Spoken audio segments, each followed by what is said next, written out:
All right, thank you. First off, big shout out to the interpreters. This would be a very, very short session if they weren't here. I think I've picked up about 3 words in Czech. I can order beer in about 20 different languages though, so I can always go out and have a good time.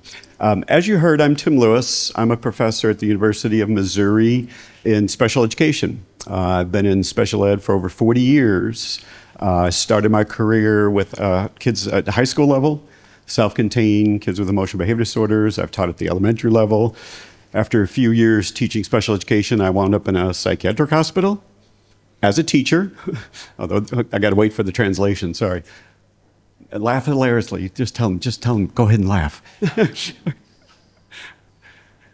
But there were days, that's the joke, I was a teacher. I wasn't actually in the psych hospital because of my behavior. Lost in translation. Across that time, one of the biggest frustrations of my career is I'd work with my guys, typically my guys, every now and then I have young women, and while they were in my room, they were okay. They got along, they followed directions, they stayed on task. The problem is the bell would ring and they would leave my class. And as I said, all hell would break loose. Well, at the time when I first started teaching, it was in the dark ages, it was all about the kid. We got to fix the kid. We got to give the kid more. Hindsight, it makes sense. My room looked very different than the rest of those high school classrooms. I had 18-year-olds reading on a second grade level, so everything I put in front of them was on grade level. I had very clear expectations about what it was to do to be successful in my room. I taught and practiced those skills every day, and I gave high rates of feedback. Fast forward a bit, had the good fortune to go to school at the University of Oregon to do my PhD, and there were several of us that had the same story. And we started thinking, you know, we have no magic. I have no secret powers as a special educator. It's a set of skills I can teach anybody. Can we take that set of skills and apply it school-wide, district-wide, statewide, and now nationwide? And that led us to our work around positive behavior interventions and supports. So I'm going to give you a link for this PowerPoint. I'm going to flip through a couple slides because I don't want to be redundant to a lot of the points that were made earlier, but a couple key themes, right? So within this day, one of the things that they told us is that educators are really struggling with violence in school, with safety issues. I come from one of the most violent nations on the planet. As of today, we've already had 105 mass shootings just in 2025. This is a report that all of the major agencies across the US put together that looked at school safety. And they found 2 important things. One, schools implement a framework like PBIS, and in particular, embed that interconnected systems framework, excuse me, that Mark talked about at first thing this morning. You lead to better early intervention and prevention. Too often, we look at what do we do after the fact, right? It's all about prevention. It's all about early intervention. One of the things, anytime I talk to groups of educators, I share this slide and nobody likes it. And I point out, look, I can't make kids behave. No one in this room can make kids behave, nor can we make them learn. The good news is, as educators, we can create environments to increase the likelihood. If I ask a year 1 teacher, you've got a little one struggling to learn to read, what would you do? I'd give them more practice. What if that doesn't work? I'd ask my colleagues for ideas. What if that doesn't work? I'd talk to our literacy person. What if that doesn't work? Well, then maybe I'd talk to my special education colleagues. In other words, that teacher tells me he or she would put more and more supports in the environment to increase the likelihood they learn to read. I asked that same teacher, you've got another one who's throwing things or crawling under the table and crying. Gone, he's got to be out of my room. I want you to think about kids with social, emotional, behavioral challenges the same as kids struggling to learn to read, struggling with numeracy. We can't make them behave, we can't make them learn, but we can build environments. Here's what we know from research now, from 25 plus years. Environments that increase the likelihood are guided by a core curriculum and implemented with consistency and fidelity. You've heard a lot about consistency and fidelity today. You've heard a lot about what educators need to do. Educators are absolutely essential and a part of the solution, but it's going to take comprehensive systems above and beyond just simply that school. But we can absolutely step up and do lots of good things. Can't make kids learn, can't make kids behave, but I can build environments. That's what PBIS is all about. Now, PBIS is not a practice, it's not a package, it's not a program, it's not a curriculum. I really characterize it as a problem-solving framework. And one of the reasons why I'm here talking to you in Prague, and I'll be in Australia a little while, and so on and so forth, is that it's not a package. It's adaptable and adoptable. First, we start with data. People always want to know what's the latest, greatest. You've heard lots of good practices. Don't just simply say, let's put that practice in place. Look at your data. What do your students need? What are the challenges you're seeing? Data help guide and drive what practices we select, and data help us progress monitor. We are notorious in education for putting things in place, fingers crossed, hope it works. I'll talk to schools about, what somebody mentioned before, there are like 14 different early intervention prevention initiatives in place. I'll ask them, well, tell me about that. Oh, we've been doing it for years. It worked? Oh, it's never worked. Why are you doing it? We've always done it. Stop. You don't have the minutes to do ineffective things. Data guide and drive what practices. Data help us progress monitor. And the most critical, the most important, how do I support the adults in that school? So school-wide PBS, PBIS, whatever you want to call it, MTSS, it's all about helping children and youth be successful. 99% of your energy and time are going to go to adult behavior, not kid behavior. I'm a lifetime teacher. I'm not disrespecting teachers.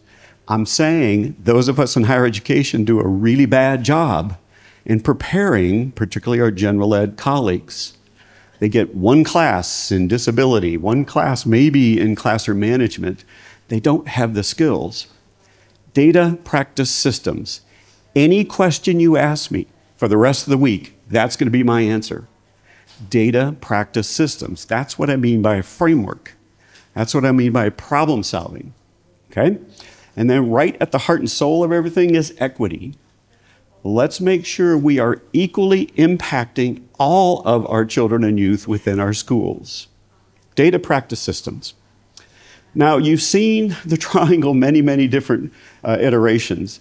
I love this one on the top because it shows you it's not do universals for most and then we do something different for kids at tier 2 and then something even further different than tier 3.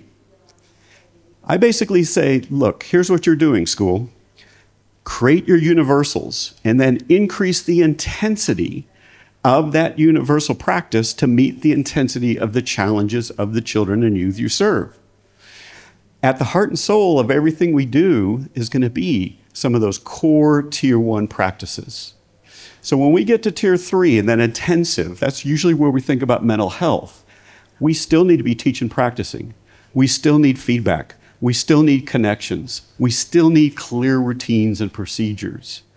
So in building a continuum, it's not that we just layer a bunch of different things on that are disconnected. That's what we've been doing for decades in education. It's connecting and grounding all of those things in our universals. So at the school-wide level, some key pieces. The very first thing we do is have teachers list the problems. Not kids' names, but problems. Disrespect, not following directions, lots of physical aggression during passing time. For every problem, what do you want him or her to do instead? And you can't tell me stop or don't. We want to build a curriculum within our school that focuses on increasing appropriate pro-social, healthier patterns and behaviors, right? The emphasis is on what do you want to do instead. We think about discipline, it's you do this, here's the consequence. What we want to do is say, okay, instead of doing that, here are things you need to do instead. I'm going to teach you how to do that. I'm going to give you lots of practice, and I'm going to give you lots of feedback. Thinking about teaching and practicing, that goes through every one of those tiers in the continuum. You think about the connection to mental health. What's that foundational thing you've been hearing all day? If kids don't feel connected to the adult, and if they don't feel they're in a safe environment, it's not going to work. Doesn't matter how much research shows this practice will lead to improved behavior. If those two things are missing, it's not going to happen. How do we, in essence, intensify those core pieces? This is usually why I ask any questions, but we're under the clock here. I promise I'll stick around if there are questions. What we do then is we create a unique social, emotional, behavioral curriculum for your school. So this is a primary example. They have 3 rules. They're safe, respectful, and they're a learner. If you look at these bullets, you can see what the problems are. But instead of saying, don't hit, don't run, don't push, don't jump down the steps, hands and feet to self, walking feet, indoor voice, we're teaching them what to do instead. Now, typically what happens for most schools is they focus on those kind of acting out in your face behaviors. But then eventually, as they build fluency, as they build success, they also start addressing some of those more internalizing, those emotional skill sets. You heard about the SEL program that's being piloted. Those skill sets that teach kids how to recognize their emotions, right? I had a student one time, his emotional range, he said, I have crappy days and not so crappy days. That was it. That was his emotional range. We got to work with that young person, right? So this is a primary school. Here's an example of a high school. Fewer, they're getting older, they're taking more responsibility. You can't simply take this and cross out that school name and write your school. You have to go through this process. The number one question I get is, how do I get buy-in? How do I get all the staff on board? And I tell them, you get buy-in by making their life better. If you help solve my problem, I'm sold. Don't try to convince me. Show me that by doing these things, my day will get better. You can't just simply cut and paste, because you have to go through that process. You need to hear the collective voice of the staff in that school. What are the things they're concerned with? Why are children being sent out of that classroom for those disciplinary actions? We've got tons and tons of materials on our website, pbis.org. I strongly encourage you to download them while we still have a U.S. Department of Education that funds us. Who knows by the time I get back. I would start with the implementation blueprint. That's the heart and soul of what we do. That literally lays out those key pieces to build your school-wide system. The other piece we know is that classrooms are key. If we're not supporting individual teachers in this process, we're not going to be successful. So one of the things we did is we asked teachers, how best can we support you? And the response is, I need it when I need it. I don't want to go to a 3-day workshop before school starts.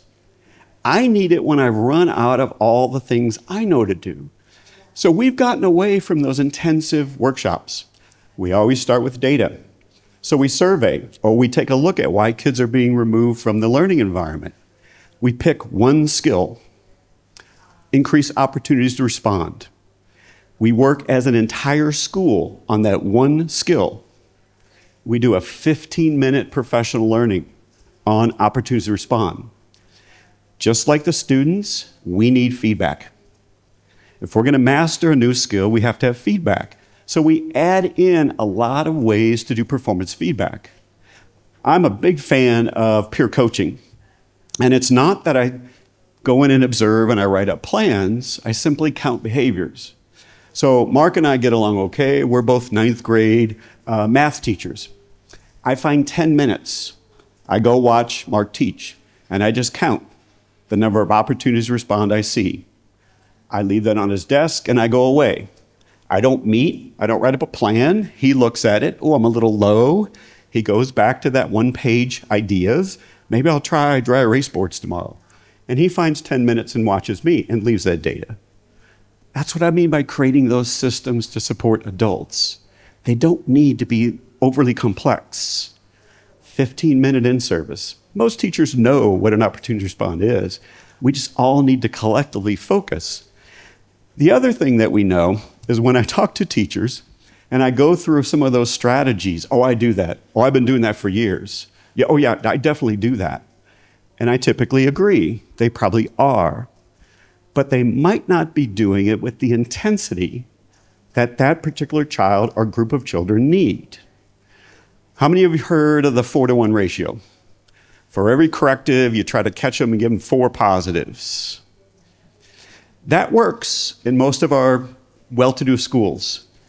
I work in schools where 100% of the children are in poverty. Those schools, our data show it's about 15-to-1 to get to the same outcome. So for every corrective, those teachers have to give 15 positives. And it's not all verbal, a lot of nonverbal, but we got to match the intensity of those classroom practices to the intensity of the learning challenges. Okay. Again, I'm going through this very quickly. I apologize. You're doing great. Now thinking about, well, that's all well and good. How come it's traveled the planet? Well, here's why. In addition to paying pretty much all of our attention on systems, how we support each other, how we support the adults, we also carefully paid attention to implementation science. We know that every organization goes through these phases anytime change is put in front of them. First is, why would we do this? What's in it for us? That exploration. Then we sort of trial a little bit, right? We put some things in place. We put a couple simple universals. Hey, it's getting better. Let's keep going. Let's keep improving and adapting and adopting. In that implementer's blueprint, you'll see this figure. This figure lays out the leadership team executive functions and implementation functions. So we use this at the national level. So when I work with ministries of ed, we have a leadership team at the national level. They have executive functions. How do we fund this? How do we build into policy? And they've got implementation functions. How do we support schools that put their hand up and say, hey, we really want to do this? So thinking about that sustainability, the scalability, and I'm setting up my colleague, Peter, who's going to talk a little bit about going to scale next, right? So where are we in the US? Right now, we've got about 28,000 schools that we know are implementing with some level of fidelity integrity. You can kind of see our little COVID dip that everybody took, right? We know there are a lot more schools doing it beyond these 28,000, but those are at least we can account for. We also know it takes time. It takes more time at the high school than at the primary or elementary school. It takes anywhere from about 1.5 to 3 years just for Tier 1 with fidelity. So think about a high school putting the whole continuum in place. You're talking 4, 5, 6 years. This takes time. Why? Because you're fundamentally changing the way the adults in the school behave. You're putting in new systems to address the challenges that folks may or may not have skill sets. One of the things when I talk, particularly to mental health clinicians, they get a little nervous because it's like, Tim, it sounds like you want to put us out of a job. It's like, no, no, no. We will always need school psychologists. We will always need special educators. But here's the logic. Let's get away from the expert model and let's build expertise in the school. So we don't talk about people anymore. We talk about the functions those people do. I've worked with art teachers. We had an art teacher before and taught them how to do functional behavioral assessments and create corresponding plans. Thinking about building expertise, it takes time.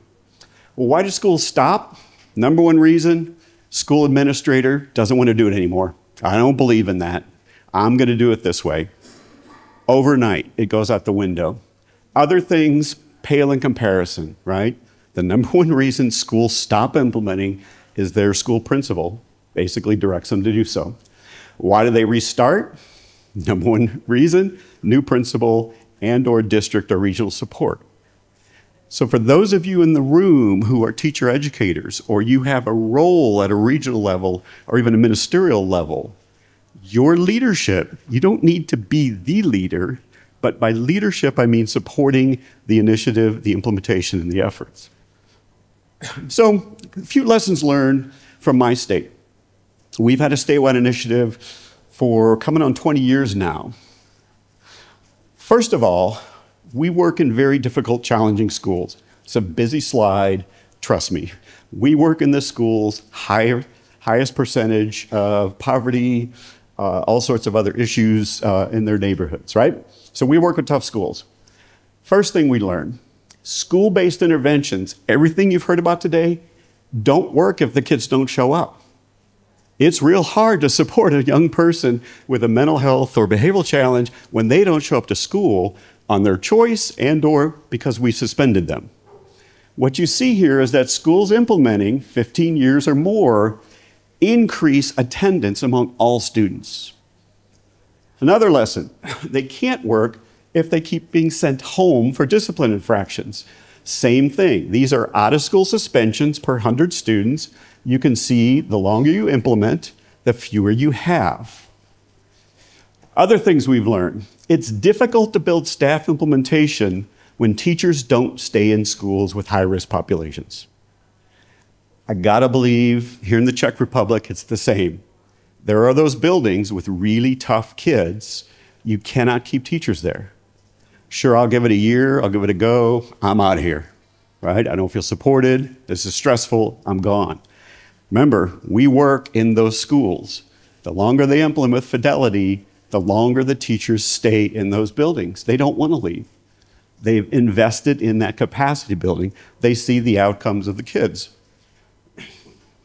So the big lesson learned, and I promise I'm wrapping up, it takes educators time and lots of support to build a complete continuum. Yes, there are simple things you can do tomorrow, but these are things that take years. What happens when you implement fidelity? This is just one brief snapshot of all of the research that's out there. Again, pbis.org is PBIS evidence base. You can get a summary of all of the studies. We get improved kid outcomes. We get reductions in exclusionary discipline. And we get improvements in teachers. They feel more supported, more connected, more likely to stay in that role longer. Now, over the years, our center has been tasked because we've been successful with more and more things. We started with kids with disabilities, right? We've added mental health, we've added the opioid crisis, juvenile justice, school climate, and so on and so. After November, we should have this as part of our focus. I never said that. So where are we? This is where we are worldwide. It's been a great opportunity, and again, thrilled to be here. You guys have already got some great groundwork laid here in the Czech Republic to keep this moving forward. All right, so resources, pbis.org. Our tax dollars pay for it, use it, download it. I gotta think you've probably translated, I'm looking at Anna and some of the others, some of the tools. So you've already got some translations into Czech. My state, pbismissouri.org. And once again, if you want these slides, hit that QR code and I'll take you there. So I apologize, I think I've gone over a couple minutes. Peter, you are up. Somebody's gonna transition, I hope. Thank you.